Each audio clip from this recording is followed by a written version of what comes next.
명성이 높아진 다윗은 자기가 가지고 있던 그 권세를 가지고 하나님 앞에 성전을 지어드리고자 하는, 사람이 보기엔 선한 마음이지만 하나님이 보실 때는 큰 교만의 모습을 보였습니다. 하나님은 그 부분을 정확하게 나단 선지자를 통해서 지적해 주셨습니다.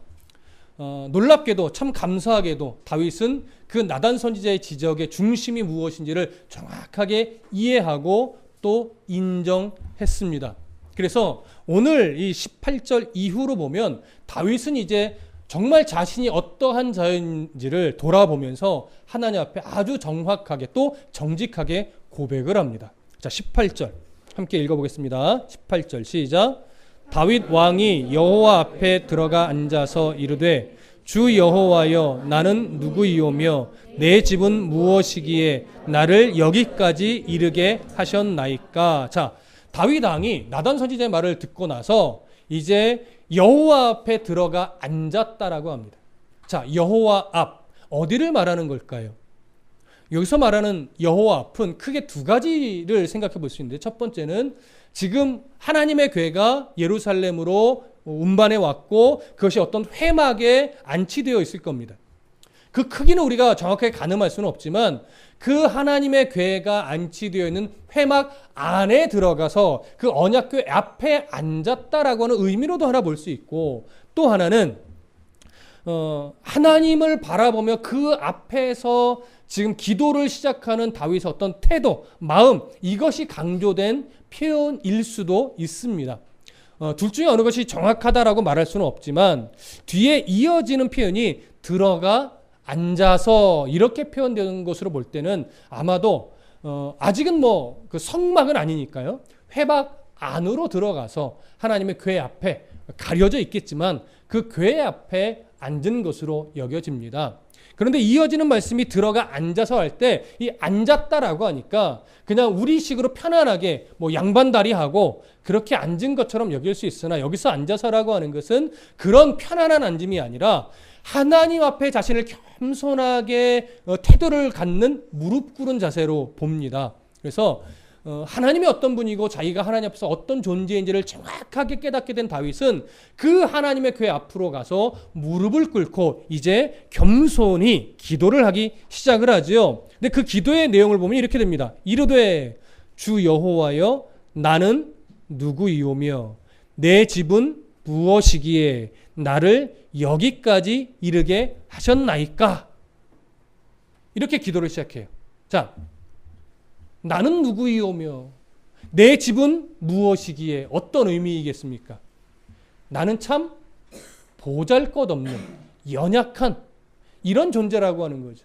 자신의 집안은, 가문은 정말 뭔가 있는 유지이며 뭐 유력자 이런 집안이라는 의미예요?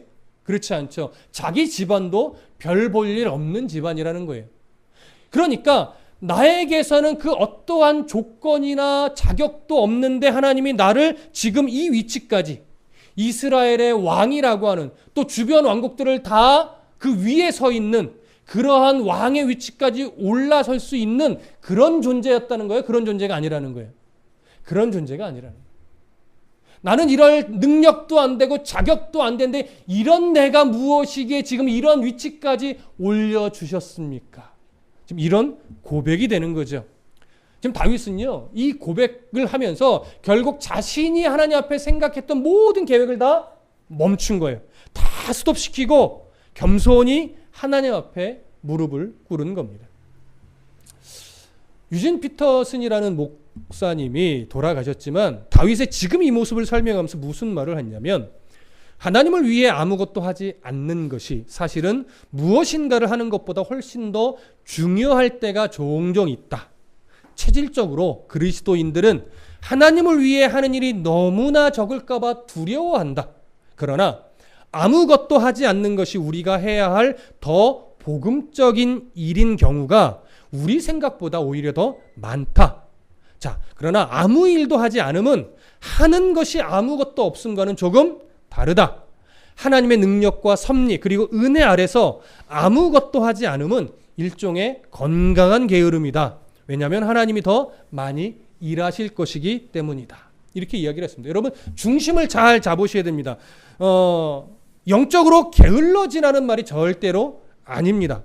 내 역할과 하나님의 하나님의 영역을 잘 구분할 줄 알아야 된다는 것이죠. 그러니까 내 몫의 영역에서조차 내가 게을러서는 안 된다라고 하는 것. 그리고 하나님의 영역, 하나님의 몫을 내가 침범하려고 해서는 안 된다는 것. 이 분별력이 얼마나 중요한지를 지금 설명하는 겁니다.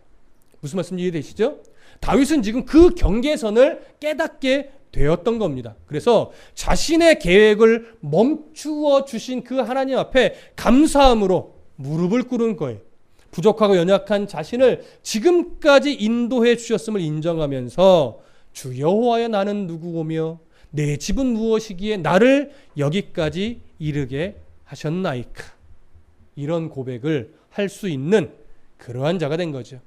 지금까지 베풀어 주신 은혜가 사실 자기에게는 참 과분한 은혜임을 고백을 합니다. 자, 19절부터 20절까지 함께 읽겠습니다. 시작. 주 여호와여 주께서 이것을 오히려 적게 여기시고 또 종의 집에 있을 먼 장래의 일까지도 말씀하셨나이다. 주 여호와여 이것이 사람의 법이니이다. 주 여호와는 주의 종을 아시오니 다윗이 다시 주께 무슨 말씀을 하오리이까. 자, 자신에게 주어진 이 과분한 은혜를 고백한 다윗은요, 여기서 또 이런 표현을 해요. 주 여호와여 주께서 이것을 오히려 적게 여기시고. 이런 무슨 말이겠습니까? 다윗은 깨달았습니다. 내가 지금의 위치까지 올라온 것 자체가 이미 너무 큰, 너무 과분한 은혜를 받았다. 근데 놀랍게도 하나님은 지금 이 과분한 은혜를 주셨음에도 불구하고 이것이 부족하다. 내가 아직 너에게 줄 것이 더 많다라고 여기신다는 거예요. 여러분 정말 부모의 심정이 아닐까 생각을 합니다. 부모가 자녀에게 한없이 주고 싶어하는 그 마음, 이것을 다윗은 느낀 거예요. 하나님이 아버지로서 나에게 계속해서 부어주시는 건데 나는 그 은혜를 더 깊이 감사하려고 하는 생각보다 내가 무언가를 하나님께 해드려야 되겠구나. 그 중심은 귀하지만 하나님 앞에서는 지금 하나님의 은혜를 더 누리기에도 부족한 시점이라고 합니다. 그리고 그 은혜를 잘 들으세요. 겸손히 바르게 누리는 것이 얼마나 중요한 것인가를 그가 깨닫는 거예요. 하나님의 은혜를 사실은 잘 누릴 수 있어야 되는데 하나님이 주신 은혜를 잘 못 누리는 경우가 참 많습니다. 하나의 예를 좀 들어보면 우리가 점심시간에 집사님들과 이런 이야기를 나눴어요. 예전 어른들은 얼마나 이 주일을 소중하고 귀하게 여겼는지 안식일에는 또 주일에는 아무것도 사 먹지 말고 또 오락도 금하고 예물을 드릴 때는 최대한 새 돈으로 드리지만 구겨진 돈이라면 다려서라도 깨끗하게 정성을 다해서 드리던 그런 때가 있었다라고 우리가 이야기를 나눴습니다. 여러분 그때의 그 마음들, 그 어른들의 그 신앙의 중심은 정말 우리가 본받아야 마땅합니다. 다만 그때는 무엇을 조금 못 누렸을 때예요. 주님이 신 은혜의 어떤 자유, 방종으로 가서는 절대 안 되지만 안식일을 하나님 앞에서 기쁘게 이렇게 누릴 줄 아는 이런 신앙에 있어서는 조금 좀 묶여있던, 틀렸다라기보다 조금 묶여있던 시대. 근데 그 시대적 상황이 어쩔 수 없었어요. 그런 어떤 시대를 살며 그렇게 신앙을 지켜내셨기 때문에 지금의 우리가 있는 거죠. 근데 요즘은 우리가 주 안에 자유하다 이렇게 말하다 보니까 이게 어디로 가요? 이게 방종으로 자꾸 가요. 주일을 너무 가볍게 꺼지고 뭐 한 번쯤 빠질 수 있지 뭐. 주일에 뭐 내가 하고 싶은 것 할 수 있지 뭐. 이것이 경계선인 거예요. 할 수 있어요. 뭐 한다고 큰 문제 안 일어나요. 그런데 그 마음 중심에는요. 정말 그런 말과 행동과 태도가 이 주일을 얼마나 소중하게 여기는 그 중심에서 나온 것인가를 생각할 때는 사실 가볍게 여기는 겁니다. 무슨 말씀인지 이해되십니까?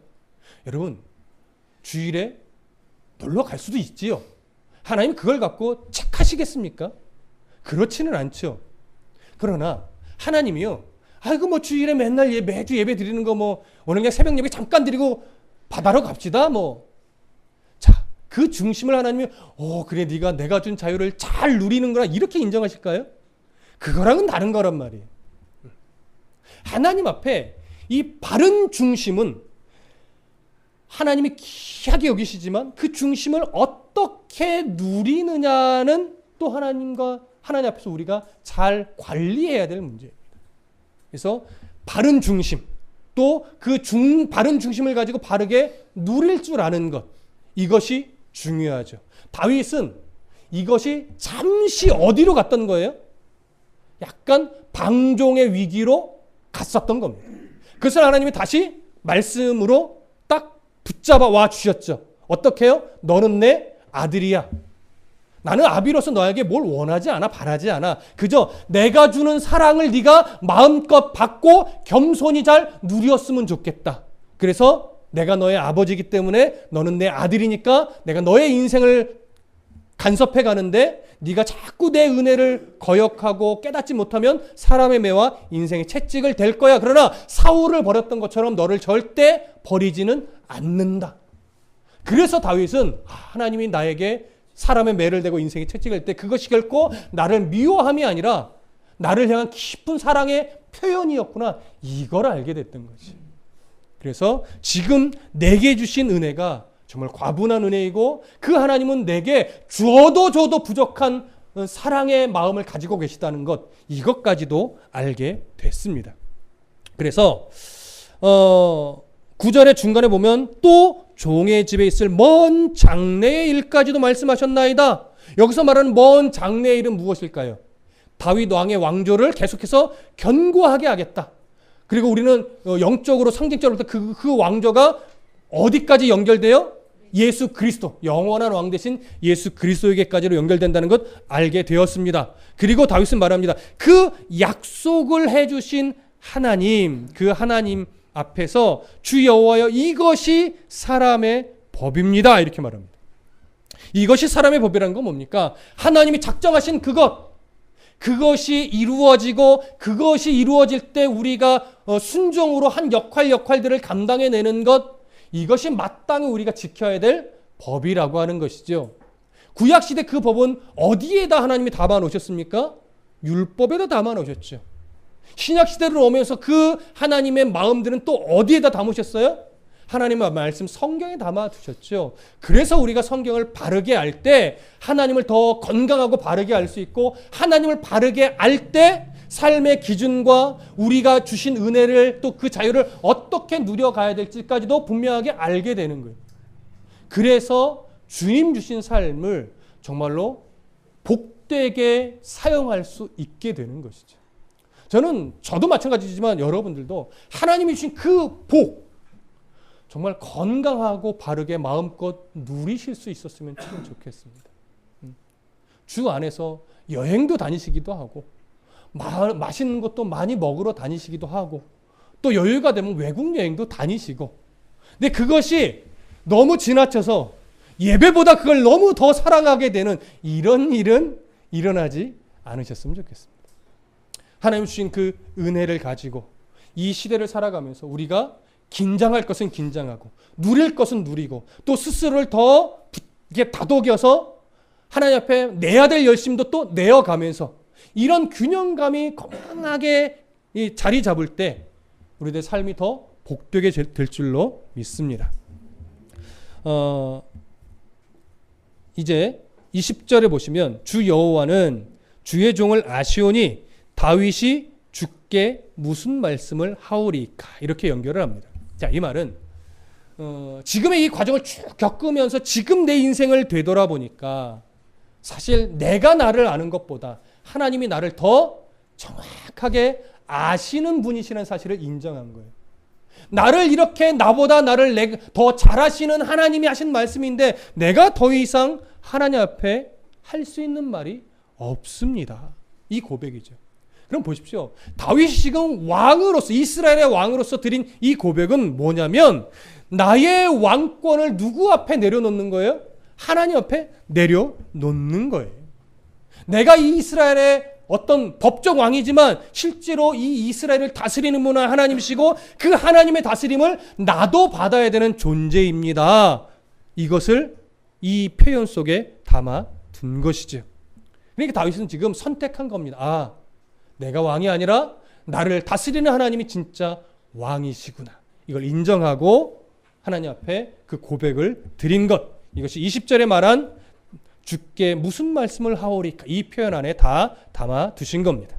자, 21절부터 24절 함께 읽습니다. 시작. 주의 말씀으로 말미암아 주의 뜻대로 이 모든 큰 일을 행하사 주의 종에게 알게 하셨나이다. 그런즉 주 여호와여, 이러므로 주는 위대하시니 이는 우리 귀로 들은 대로 주와 같은 이가 없고 주 외에는 신이 없음이니이다. 땅의 어느 한 나라가 주의 백성 이스라엘과 같으리이까.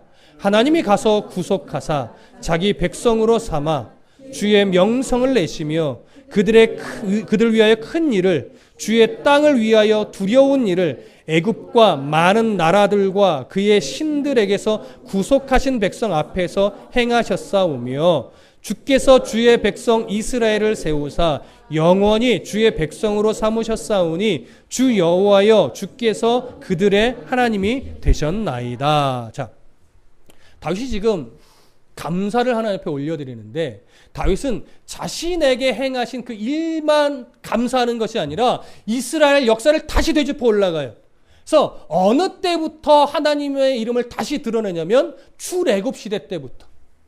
하나님이 애굽에서 종살이하던 이스라엘을, 430년 동안이나 종살이하던 이스라엘을 하나님이 선택하여 불러내셨고 종의 신분에서 자유인의 신분으로 바꾸셔서 광야의 세월을 인도해 가셨는데, 광야의 세월을 인도해 오시는 과정 중에도 애굽도 물리쳤고 수많은 이방 나라들 다 물리쳐 주시면서 이미 하나님의 이름을 어떻게 했다는 거예요? 스스로 높이셨어요. 그러면서 하나님이 이스라엘 백성들의 삶을 끊임없이 간섭해 주셨고 이스라엘을 자기 백성 삼으셨고 하나님은 이스라엘의 하나님이 되어 주셨어요. 그래서 만방의 모든 나라들이 이스라엘은 하나님의 백성인 것을 다 알아요. 그러면서 이 모든 과정들이 바로 하나님의 은혜입니다를 고백하는데, 다윗의 고백 속에 아주 중요한 편이 하나 있는데 22절 중간 이후에 보세요. 우리 귀로 들은 대로는 주와 같은 이가 없고 주 외에는 신이 없습니다. 이 고백을 해요. 이것은 다윗이요, 지금 자기 삶을 인도하신 하나님을 통해서 배운 것이고 이스라엘의 역사를 다시 곰곰이 되짚어보면서 그가 내린 결론이에요. 자, 주와 같은 이가 없어요. 주 외에는 누가 없어요? 신이 없어요. 이게 무슨 고백이냐면, 고대 근동에는 다 신들을 섬기는 시대예요. 그래서 주로 모든 나라들이 다신 사상을 가지고 있습니다. 주신을 섬기면서 자기의 바람과 소망에 해당되는 여러 신들을 같이 섬깁니다. 근데 이스라엘만큼은 다른 신들을 섬기는 것이 아니라 유일하게 여호와 하나님 한 분만을 섬깁니다. 자, 그런데 이방의 나라들은요, 자기들이 여러 신을 섬길 때 신에 대한 이해를 하나 갖고 있는데, 그 이해가 뭐냐면 사람의 필요에는 별로 관심이 없는 신이에요. 오히려 사람을 귀찮다고 여기는 신이에요. 그러니까 그 신에게 나의 소망과 바람을 알려서 시선을 나에게로 바꾸고 내가 원하는 걸 알려서 그 복을 받아내려면 무엇을 할 수밖에 없냐면 중언부언을 할 수밖에 없는 거예요. 이런 중언부언이라는 것이 우리의 선입견은 뭐예요? 멍렁하게 잠에 취해서 무슨 기도를 하는지도 모르고 그냥 했던 말 또 하고 이런 식으로 이해하지만, 원래 중언부언이란 그런 것이 아니라 똑같은 하나의 기도 문구를 몇백 번, 몇천 번 계속 반복하는 걸 중언부언이라고 하는 거예요. 이방인들은 중언부언을 할 수밖에 없습니다. 마태복음에도 말하죠. 이방인과 같이 뭐 하지 말아라?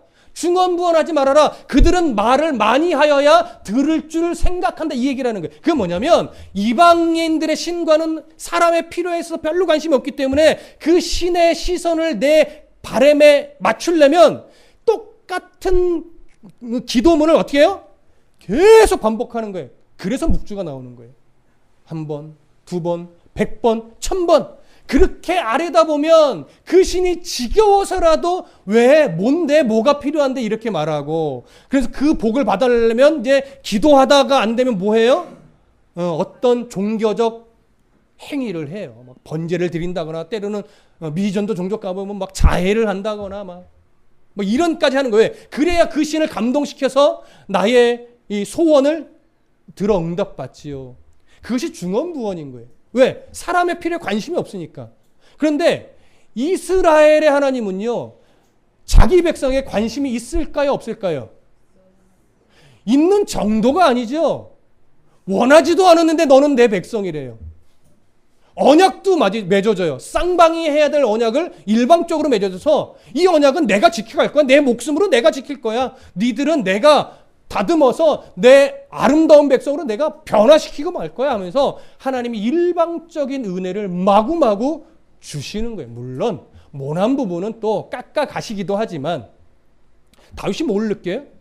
이런 하나님을 느끼는 거예요. 그러니 이런 이스라엘의 하나님의 속성은요, 다른 이방인들의 신의 속성과는 완전히 차별화된 전혀 다른 신인 거예요.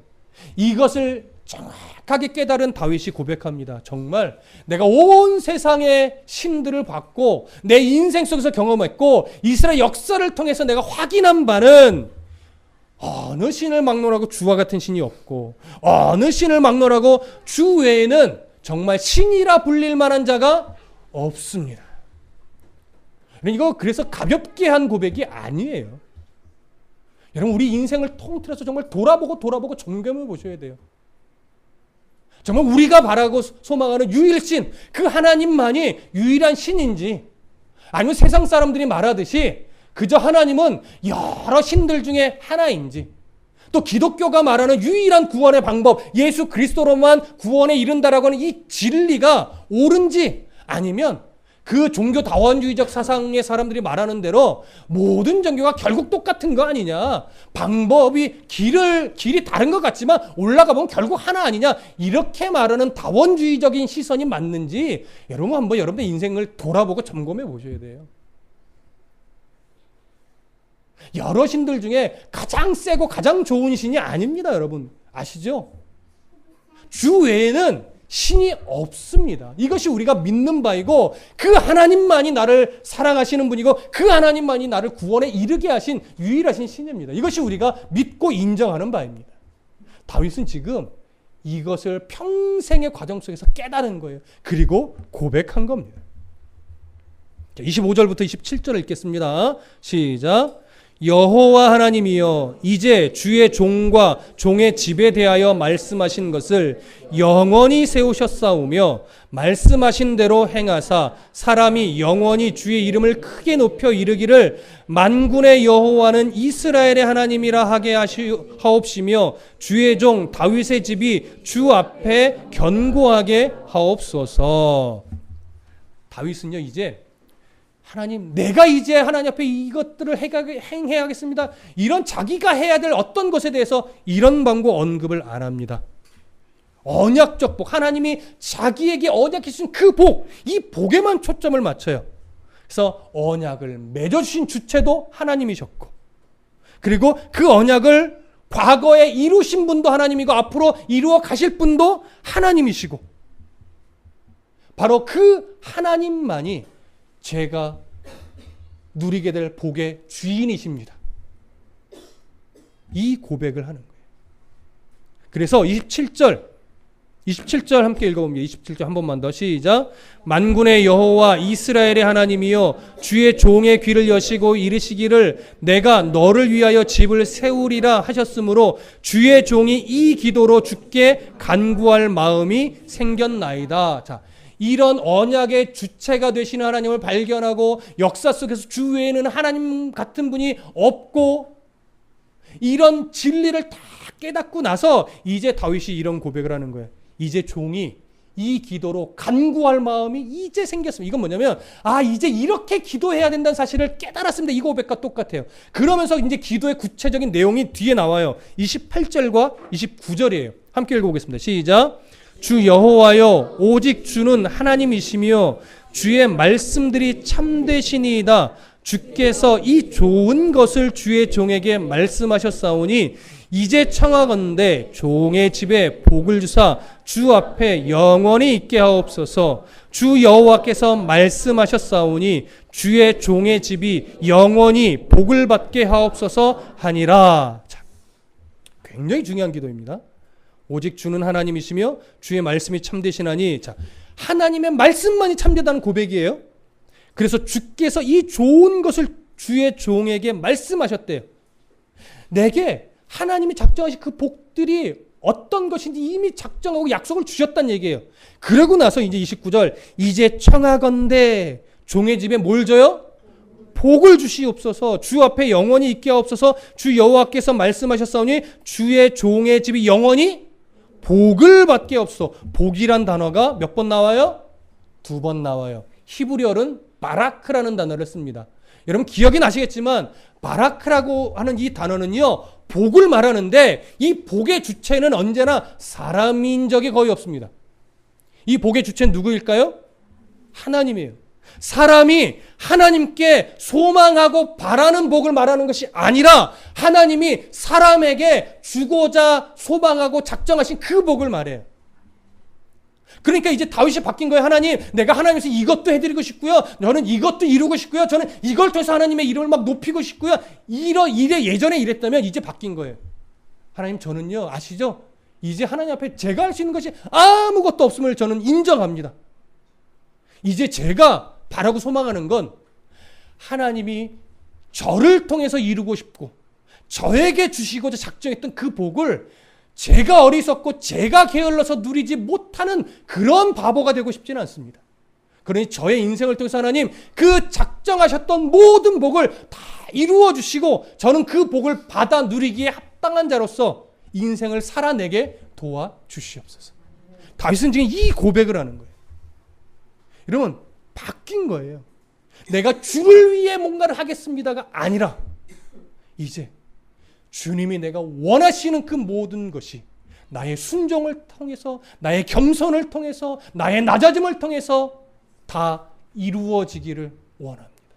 하나님이 작정하신 그 복이 다 성취되기를 소망합니다. 이렇게 바뀐 거예요. 여러분, 하나님은요, 크고 작든지 간에, 우리식 시선으로 볼 때 크고 작든지 간에 모든 성도에게, 모든 가정에, 모든 교회에 작정하신 뜻이 다 있습니다. 문제는 뭐냐면 우리가 아직 교만하고 아직 우리 안에 욕심이 있고 아직 우리 안에 게으름이 있고 죄의 흔적들이 있어서 그게 뭔지를 모른다는 거예요. 또 어떤 때는 아직 그것이 얼마나 중요한 것인지 모르니까 별로 그것에 관심이 없기도 해요. 근데 우리의 신앙이 이제 자라면 자랄수록 하나님, 저에게는 이런 소망이 있습니다라고 하는 간구가 점차 바뀌어가요. 그래서 어떻게 해요? 하나님, 나를 통해 무엇을 하고 싶으십니까? 내게 어떤 복을 작정하셨습니까? 이렇게 바뀌어가는 거예요. 이런 예전에 그런 예화를 종종 했죠. 어릴 때는 신앙이 있을 때, 어릴 때는 온 세상의 어떠한 변화와 이런 것을 위해서 기도했다면, 청년의 시절이 되면 나라와 민족을 위해서 기도하고, 40대가 넘어가면 가정을 위해서 기도하다가 이제 5, 60대가 되면 하나님 나나 잘하게 해주세요. 이렇게 기도의 폭이 점차 어떻게 돼요? 줄어져 간대요. 근데 거기에 진리가 있어요. 나라도 바르게 잘하면 점차 가정이 변화되고 교회가 변화되고 나라가 변화되고 세계까지도 변화될 수 있습니다. 그 출발점은 언제나 내 속사람의 변화에서부터 시작되는 거지, 내 속사람은 변하지 않는데 나라가 변하고 세계가 바뀔 수 있는 일은 없습니다. 다윗은 그 가장 중요한 걸 이제야 깨달은 거예요. 나에게 작정하신 복이 이루어지는 것이 하나님의 뜻을 이루는 것이고, 그렇게 각자에게 작정하신 복이 이루어질 수 있도록 각자가 바르게 순종하며 하나님을 바르게 알아가는 일에 함께 씨름해 가면 점차 개인을 향한 하나님의 뜻이, 교회를 향한 하나님의 뜻이, 나라와 민족을 위한 하나님의 뜻이 성취되어지겠구나. 그러니 마찬가지죠. 여러분, 다드림교회도 동일합니다. 여러분, 목사가 바뀌고 여러분들 한 사람 한 사람이 새로워지면 교회가 새로워지는 겁니다. 그런 교회들이 곳곳에서 또 늘어나서 그 교회들이 바뀌면 한국 교회가 바뀌는 거예요. 그렇게 한국 교회가 말씀 안에 새로워져야 나라가 바뀌죠. 그리고 세계가 바뀌죠. 그러니 내가 안 바뀌고서는 이 나라와 이 민족이 바뀔까요? 안 바뀔까요?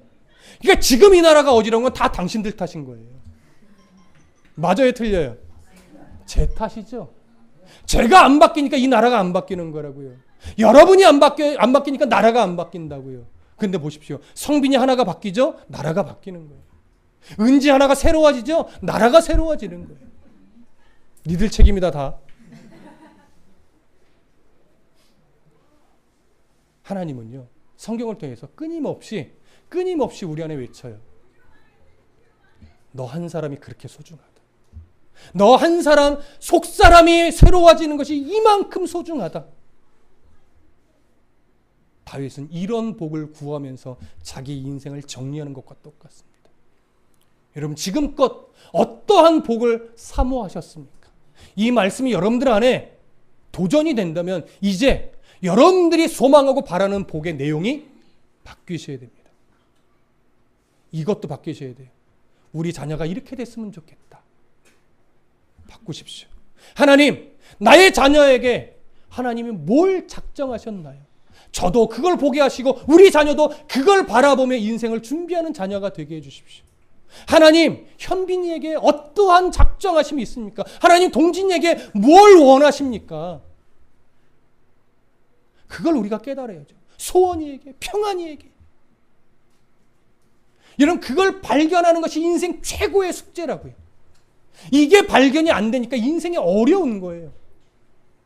그래서 우리가 몸부림쳐야 될 건 뭐냐면 내가 바라는 것도 중요해. 그거 기도하지 말라는 거 절대 아닙니다. 자녀가 소망하는 것, 내가 바라는 것, 그것도 중요해. 그것도 해야 돼요. 근데 그 기도와 함께 더 중요한 기도는 하나님이 이 자녀들에게 원하시는 것, 이 자녀들을 통해서 이루고 싶은 것, 그걸 보여주시고 깨닫게 해주시고 알게 해주십시오. 그 바라크, 이 복이 우리들 각자에게 또 자녀들에게 믿음의 소망과 간구의 초점으로 자리 잡기를 간절히 축복합니다. 기도하겠습니다.